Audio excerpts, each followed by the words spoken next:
ಅಂತಾರಾಷ್ಟ್ರೀಯ ಮಹಿಳಾ ದಿನಾಚರಣೆ ಹಿನ್ನೆಲೆ ಮಾರ್ಚ್ 9ರಂದು ಮಹಿಳಾ ಸಮಾವೇಶ ಆಯೋಜನೆ. ಕೋಲಾರದ ಸ್ಕೌಟ್ಸ್ ಅಂಡ್ ಗೈಡ್ಸ್ ಭವನದಲ್ಲಿ ಕಾರ್ಯಕ್ರಮ.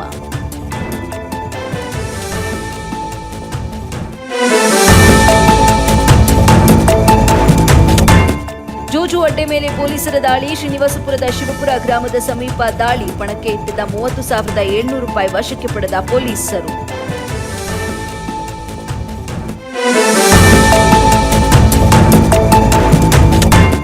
ಸರ್ಕಾರದಿಂದ ಗೃಹಲಕ್ಷ್ಮಿ ಹಣ ವಿಳಂಬ ಹಿನ್ನೆಲೆ ಚಿತ್ರದುರ್ಗದಲ್ಲಿ ಇಂದು ಜೆಡಿಎಸ್ ಪಕ್ಷದಿಂದ ಪ್ರತಿಭಟನೆ. ಜಿಲ್ಲಾ ಘಟಕದ ಅಧ್ಯಕ್ಷರಾದ ಜಯಣ್ಣ ಎಂ ನೇತೃತ್ವದಲ್ಲಿ ಪ್ರೊಟೆಸ್ಟ್.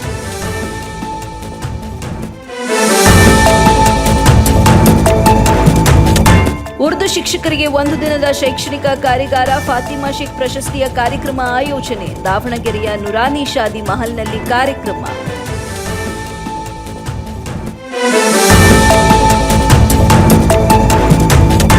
ಜನನ ಮತ್ತು ಮರಣ ಪತ್ರದ ಇಂಬರಹ ನೀಡಲು ವಿಳಂಬ. ಚಿಂತಾಮಣಿಯಲ್ಲಿ ವಕೀಲರಿಂದ ತಹಶೀಲ್ದಾರ್ಗೆ ದೂರು. ಕೂಡಲೇ ಈ ವ್ಯವಸ್ಥೆ ಸರಿಪಡಿಸುವಂತೆ ಆಗ್ರಹ.